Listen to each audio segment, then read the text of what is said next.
Hello, hello. This is Tyson Farmer from TysonFarmer.com, and I'm a guitar teacher and professional musician who teaches online video conference lessons to students age 13 and up, from absolute square one beginners to advanced level musicians.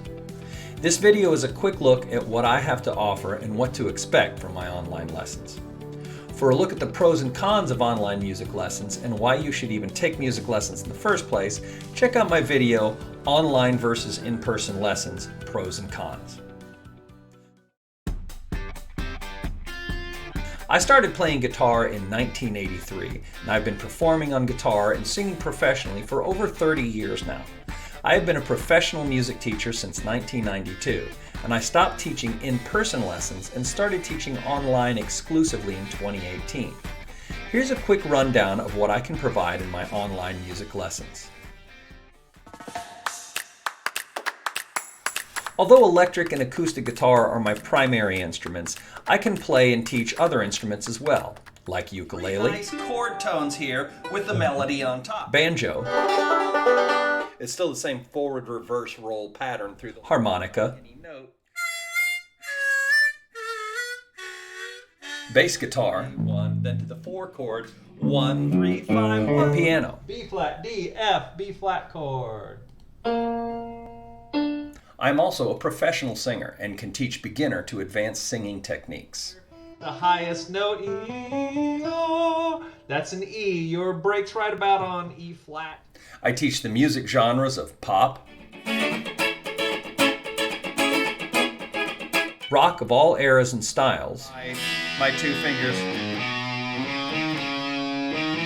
hopping on down, jazz, that tritone sub as a substitute for the 5, metal, so that's why I can only do the alternate picking version instead of the standard jackhammer down. country, So that staccato style is going to be very much a part of chicken picking. classical,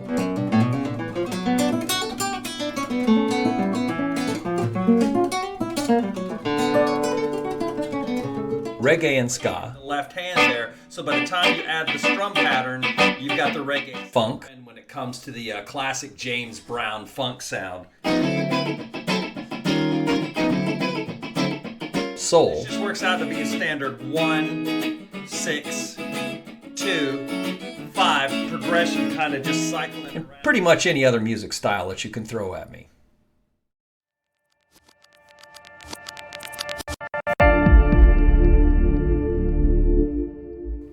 I can of course teach you all the square one basics that will get you playing, like open chords, There's going to be the 1 and 2 fingers that's optimized for speed and agility. pick holding, Right? That way, the pick can literally hinge on your chord changing, 2, 3, 4, 1, 2, 3, 4, and strumming. Up, up, down, down. Notice the pause in between the first 2 downs. You got down, pause, down. But I can also teach advanced concepts and techniques, like folk finger picking and fingerstyle playing, pinch, thumb, index, thumb, ring, thumb. scales, The legato style. scale patterns and sequences, Shines when you're adding sequences. major scale modes, Dorian mode is a major scale played a whole step under that A minor 7's root. The scale you're actually playing is a G major. soloing and improvisation, 4 and 1. So the goal is to land one of those roots or chord tones on the downbeat of 1. bar chords, It's a G chord in E shape because its root here on the E string is the G. movable We chords, can move this 7 shape anywhere we want as long as we mute those, power chords, right? Which is neither. selective muting, Finger should cleverly touch. octaves,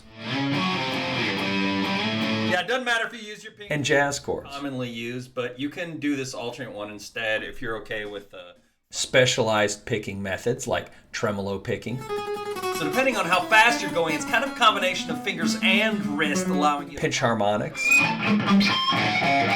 That's a fun one. and finger tapping. E, A. That's no less an A minor. Beginner to advanced music theory, If you flat the third of any chord, it automatically becomes a minor chord. Everything else stays Just D. just D. You got it. So what note do you add into a C chord to make it a C add to the D note? Open and alternate tunings. Since the E note is not in the G triad, we'll have to tune it down to D as well, giving us the open G chord. Note reading in both tablature and standard notation. Third fret on that thickest string there. So that makes this next note what? An E, F, G, A, B note, right? Ear training. Step, very good. All right, next up, half step or whole step. Listen to the distance between the songwriting. Up, we need something different, and that something different is called the bridge. And a nearly endless list of other playing and performing concepts.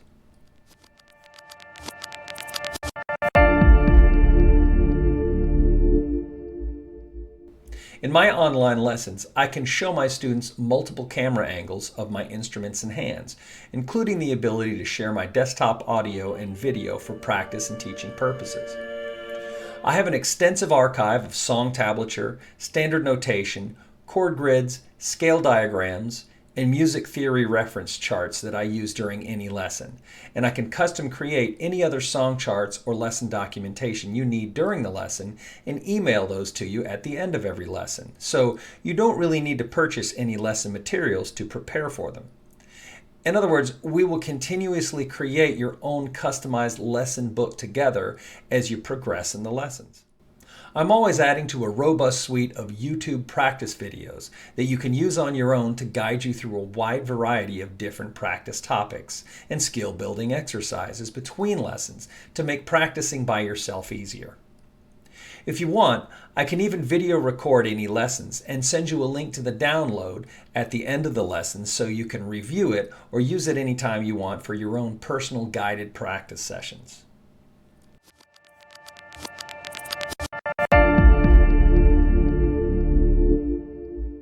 I believe strongly in try before you buy and shopping around for the right service or product, and I am confident about my teaching abilities, so I offer a free 30-minute one-on-one, no obligations trial lesson to anyone who asks. Think of it like those samples that they give out at the grocery store deli. You don't have to pay for it at first to find out if you like it, and you know where to come back for more in the future if you do. And even if you don't take lessons with me, who knows, you might recommend me to a friend. And in spite of all the options with social media today, I still feel that word of mouth is the best advertisement. So I also give a free lesson to anyone who recommends me to another student who ends up signing up with me for lessons. The reasons for this free demo lesson also go beyond the obvious reasons of me showing off my abilities and expertise. It can also help you to see if online lessons are really for you, to see if we have a personal chemistry and get along well, to see if I speak your language. After all, if you're considering lessons at all, you or your child should at least vibe fairly well with a teacher for best results. And of course, to learn something for free. In the demo lesson, I will treat it like a regular lesson and won't hold back on any info you need to know with a paywall mentality. And at the end of the lesson, I will even send you whatever extra documentation you might need to take what you learned during the lesson even further on your own.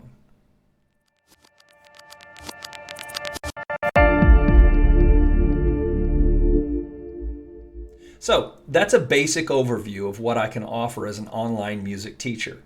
For more in-depth information on my credentials, music history, teaching philosophy, and other frequently asked questions, check out my website at tysonfarmer.com.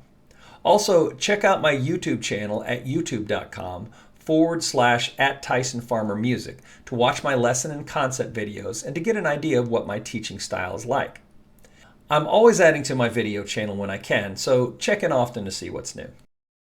If you want to sign up for a free half-hour demo lesson with me, or you're ready to sign up for regular lessons, check out my Lesson Face profile at lessonface.com/instructor/Tyson-Farmer and follow the sign-up instructions on my profile page under my About section. I'll provide all the links below this video. This is Tyson Farmer from TysonFarmer.com. Thanks for checking my channel out, and stay self-motivated and keep playing.